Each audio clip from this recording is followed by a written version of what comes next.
America और Iran के बीच तनाव बना हुआ है। अमेरिका की तरफ से जहां ईरान पर कई दावे किए जा रहे हैं, इस बीच ईरान के राष्ट्रपति मसूद पेजेश्कियन ने अमेरिका पर बड़ा बयान दिया है। ईरानी राष्ट्रपति मसूद पेजेश्कियन ने अपने एक्स अकाउंट पर लिखा, ईरान का इस्लामी गणराज्य संवाद और समझौते का स्वागत करता रहा है और आगे भी करता रहेगा। प्रतिबद्धताओं का उल्लंघन, नाकाबंदी और धमकियां वास्तविक वार्ताओं में मुख्य बाधाएं हैं। दुनिया अब के अंतहीन पाखंडी बयानबाजी और दावों तथा कार्यों के बीच विरोधाभास को देख रही है।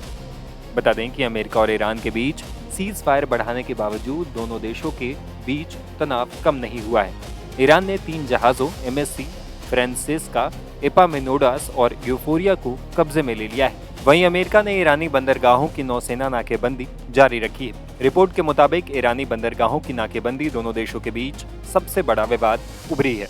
अमेरिकी राष्ट्रपति डोनाल्ड ट्रंप ने भले ही सीज फायर बढ़ाया हो, लेकिन होर्मुज स्ट्रेट के पास जारी नाकेबंदी को हटाने को लेकर कोई आदेश नहीं दिया है, जिसने ईरान और अमेरिका के बीच टेंशन को और ज्यादा बढ़ा दिया है।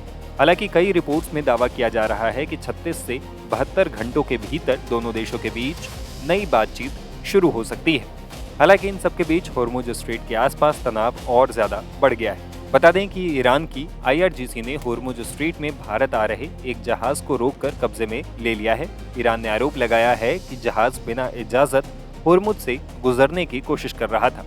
जानकारी के मुताबिक एपामिनोडास नाम का कंटेनर जहाज लाइबेरिया के झंडे के तहत चल रहा था और दुबई के जेबेल अली बंदरगाह से गुजरात की ओर जा रहा था। यानी ये जहाज सीधे भारत की तरफ बढ़ रहा था, लेकिन होर्मुज में उसे रोक लिया गया। इसके अलावा IRGC ने इजराइल से जुड़े फ्रांसिस्का नाम के दूसरे जहाज को भी कब्जे में ले लिया।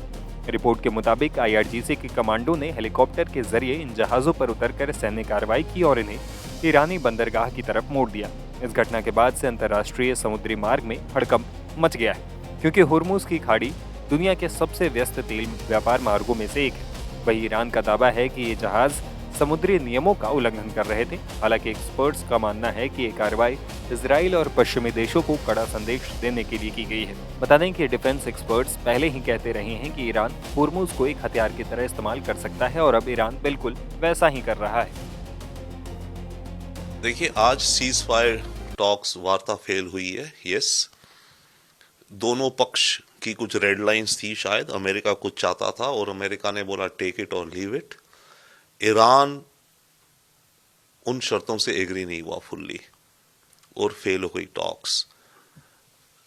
मेरे विचार से सबसे बड़ी बात जो हुई है इस वॉर के शुरुआत से, एक नए सुपर वेपन का जन्म हो गया है। ईरान के पास अब एक सुपर वेपन है, स्ट्रेट ऑफ हॉर्मुज। इस सुपर वेपन को बॉम्बार्ड किया गया अमेरिकी फोर्सेस द्वारा, इजरायली द्वारा। अमेरिका अपने एयरक्राफ्ट कैरियर्स लगा दिए, Gerald Ford and Abraham Lincoln, I think सारा दम लगा दिया, परंतु ये सुपर वेपन को तोड़ नहीं पाए। अब ये बैटल टेस्टेड है। ईरान इसको अब कभी छोड़ेगा नहीं। न्यूक्लियर बॉम्ब तो ईरान अभी बनाने की क्षमता ना ही रखता है और कहता भी है कि नहीं बनाएगा, उसको तो आप अलग रखिए। दूसरा बड़ा वेपन ईरान के पास जो है उसके मिसाइल्स हैं, शॉर्ट डिस्टेंस या थोड़े लॉन्ग डिस्टेंस। पर ये जो सुपर वेपन एक तरह से कहीं तो संजीवनी पैदा हो गई है, इस जंग से पहले नहीं थी। पहले ये अंदाजा होता था कि स्ट्रेट ऑफ हॉर्मुज शायद ईरान बंद कर देगा, पर यह था कि हाँ, अमेरिकी फोर्स के सामने कहाँ ब्लॉकेड कर पाएगा, वो तो हटा दिया जाएगा। बट इतनी बमबारी के बावजूद उसको कुछ नहीं कर पाए। तो ये अब ईरान के पास सुपर वेपन है। इसके चलते ईरान में मेरे ख्याल से और ज्यादा हिम्मत आई है कि अमेरिका के सामने झुकना नहीं है। इरानियन रेजिम को है कि मैं सरवाइव कर जाऊं, वही उसके लिए काफी है फिलहाल के लिए, और वो सरवाइव कर रहा है। डेफिनेटली उसकी लेयर्स मारी गई हैं, लीडरशिप मारे गए हैं, बहुत भयानक रूप से डैमेज हुए हैं। बट ईरान इस समय हॉर्मुज स्ट्रेट से अपनी सॉवरेनिटी कमांड करता है और डिमांड कर रहा है। ये एक बहुत बड़ा नया डेवलपमेंट है मेरे विचार से। जो सारी इस समय अब जो चल रही है, ये वॉर की पूरी जो मैट्रिक्स है,